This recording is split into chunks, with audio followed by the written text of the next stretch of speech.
सबसे पहले तो हमारे जितने भी आज ब्रह्मचारी जिनका यज्ञोपवीत संस्कार हुआ है उनको बहुत बहुत शुभकामनाएं। सभी एक बार सुखासन में बैठ जाएंगे, आलती पालथी जिसको कहते हैं, और ओम का उच्चारण करेंगे हम एक बार आंखें बंद करके, और ज्ञान मुद्रा में अपनी हाथों की मुद्रा ऐसे कर लेंगे।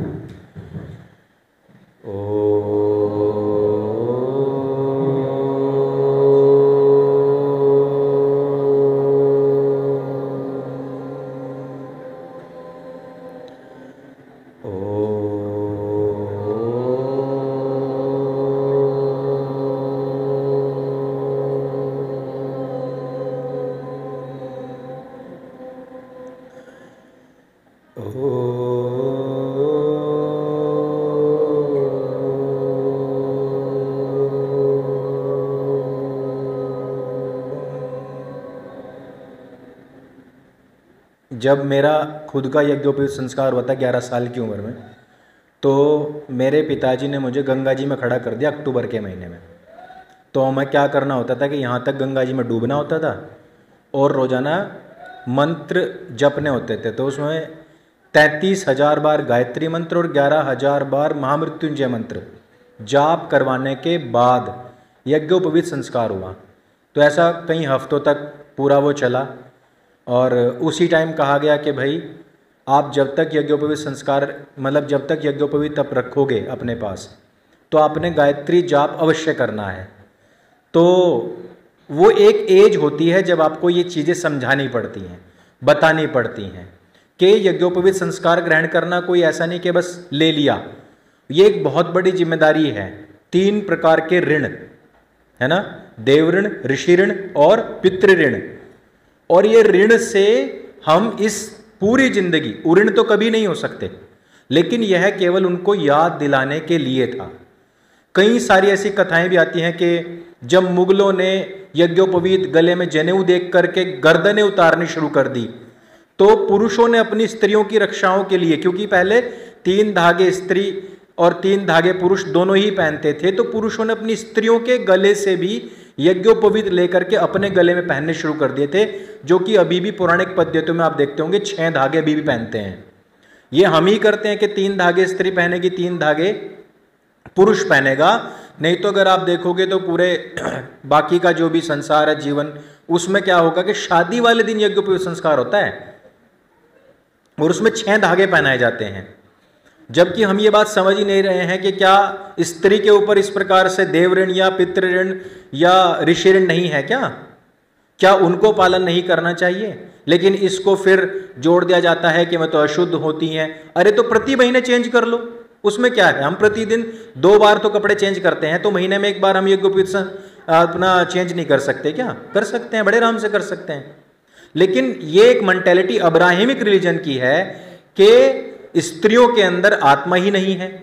स्त्रियां तो किसी भी प्रकार से जो उनका जीवन जीने के जो अधिकार हैं उनसे उनको वंचित रखना चाहिए। न उनको पैर की जूती बनाकर रखना चाहिए, तो उन्हें पैर के नीचे से निकल जाएंगी। दूसरा कि इसी को जब यज्ञोपवीत हम ग्रहण करते हैं ना, तो उसी के बाद हमें द्विज कहा जाता है, यानी कि हमारा दूसरा जन्म। पहले जन्म में तो हम सभी के सभी शूद्र ही होते हैं, उसके बाद ही हम द्विज बनते हैं। पर्यायवाची में द्विज को ब्राह्मण भी कहा गया है, और इसका अर्थ यह हुआ कि आज से हम अब आगे ब्राह्मण कोटि को ग्रहण करने के लिए अग्रसरित होते हैं। यज्ञोपवीत एक इस प्रकार का भी प्रतीक है कि यज्ञ करने के लिए अब हम यहां से अधिकारी हो गए। तो बहुत सारी इसके साथ में बहुत सारी चीजें जुड़ी हुई हैं। जैसे कि अभी मैं किताब पढ़ रहा था तो उन्होंने उसमें लिखा हुआ था कि यज्ञोपवीत संस्कार इसलिए होता है कि यज्ञोपवीत जब हम पहनते हैं तो जब हम यूरिनेशन के लिए जाते हैं तो उसको कान के ऊपर लपेट लेते हैं, तो यहाँ पे क्या है कि वो एक नस है, उस पर दबाव पड़ता है, उससे पथरी नहीं होती है। तो वो तो रिसर्च के विषय हैं, लेकिन क्वेश्चन मेरा ये था कि क्या पथरी से बचने का अधिकार केवल और केवल जन्मना ब्राह्मणों को ही है? बाकी की जो 35 बिरादरियां हैं उनको पथरी हो जाए, वह मर जाए, तुम्हें कोई दिक्कत नहीं होगी क्या? तो यज्ञोपवीत के लिए भी ऐसे ऐसे नियम बनाए गए कि जो जन्मना ब्राह्मण है केवल वो ही ग्रहण कर सकता है। जन्मना ब्राह्मण भी, अब देखो इसमें बहुत सारी कैटेगरीज हैं क्या कोई व्यक्ति यदि जन्म से ब्राह्मण हो गया, दूसरा जन्म से ब्राह्मण व्यक्ति उसको अपनी लड़की दे देगा क्या शादी के लिए? नहीं देता है। वो कैटेगरीज हो चुके हैं वहां कैटेगरीज किस चीज तरीके की हैं? पैसे की। वहां क्या किस तरीके की हैं? पैसे की। लड़का कितना कमाता है जी, कि क्या इसके घर पे जमीन कितनी है, परिवार में सदस्य कितने हैं। यदि केवल कास्ट ही जातियां ही हमारी कैटेगराइजेशन होता या किसी चीज का प्रमाण होता ना, तो हम ये नहीं पूछते फिर। तो कैटेगरी क्या है? कैटेगरी है हमारे एसेट्स, कि हमारे पास में कितना सामर्थ्य है, हमारे पास में कितना धन है। और संपदा में, धन में क्या आता है? बुद्धि। भगवान को क्यों कहा जाता है भग, अर्थात ऐश्वर्य, ऐश्वर्यवान। तो भगवान श्री राम को भगवान क्यों कहा गया? उनके पास ऐश्वर्य था। तो ऐश्वर्य केवल ये नहीं कि उनके पास में बहुत धन था, अशर्फियां थी, सोने के सिक्के थे, नहीं। उस ऐश्वर्य में बुद्धि भी आती है, शारीरिक सुंदरता भी आती है, और मन भी आता है कि मन कितना उसका पवित्र है। ऐश्वर्य में ये नहीं कि सिर्फ और सिर्फ आपका कितने महल हो गए, तो उसमें तो बुद्धि भी है।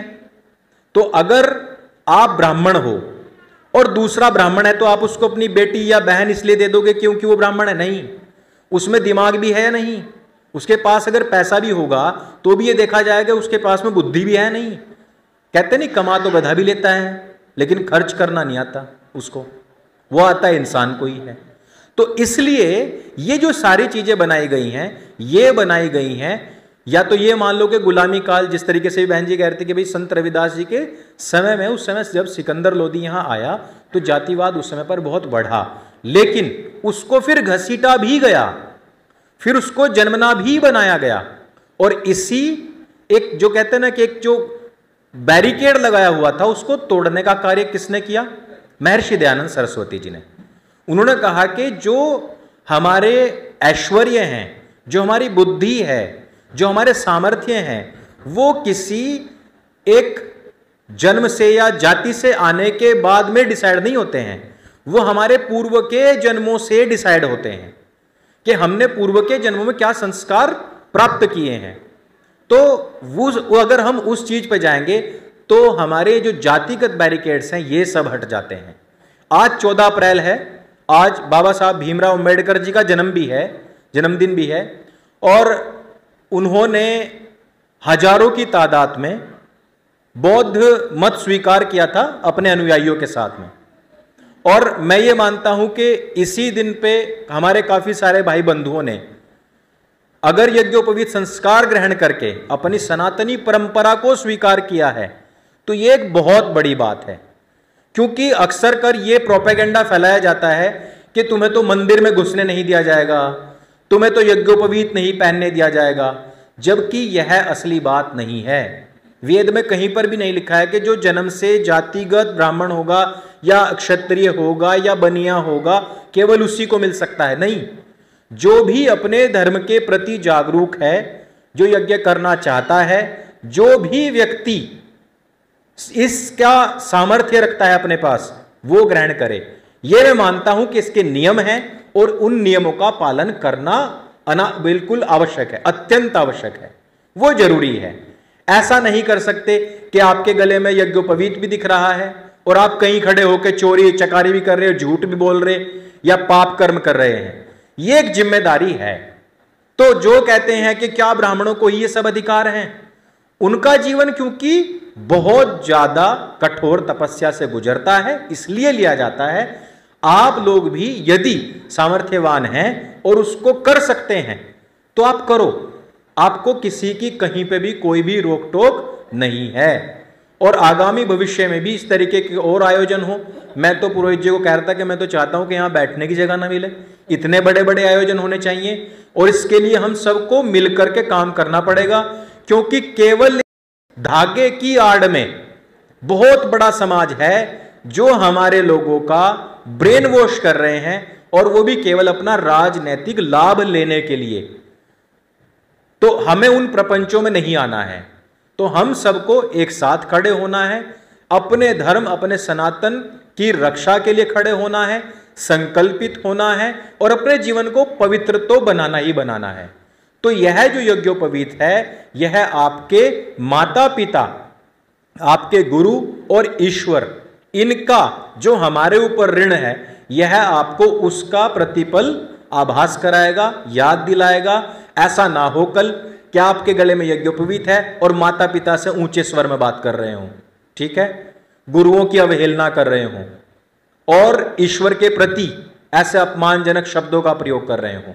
वो चीज नहीं होनी चाहिए। जीवन में पवित्रता अवश्य होनी चाहिए। जीवन कठोरतम है इसको धारण करने के लिए, लेकिन आज के युग में बहुत सारी चीजें सॉफ्ट हो चुकी हैं। हमने भी बड़े कष्टी में सहन किया था, लेकिन अब जीवन बहुत आराम से चल रहा है। वो शुरू शुरू में लगता है, ठीक है। तो अगर इसके विषय में किसी को कहीं पर कोई संकोच हो, कहीं पर किसी को लगता हो कि भाई मैं बंद तो नहीं जाऊंगा, मुझे बाद में कोई समस्या तो नहीं आएगी, समाज की ओर से कोई बहिष्कार तो नहीं हो जाएगा, तो वो आज ही हमसे क्वेरी कर लें। और दूसरी बड़ी बात मैं कहना चाह रहा था कि हम और मोहित जी बैठे हुए थे, तो हमारे सामने 2 ही ब्रह्मचारी बैठे हुए थे, तो बाकी ये ना समझें कि हमने उनको स्पर्श नहीं किया या उनको हृदय से अंगीकार नहीं किया, ठीक है। आपके किसी के भी दिमाग में कोई भी ऐसा सवाल हो तो हम उसके जिम्मेदार हैं। हम आपकी जितनी भी क्वेरीज हैं उनका समाधान हम करेंगे, ठीक है। वो केवल एक सांकेतिक रूप से हम बैठे हुए थे।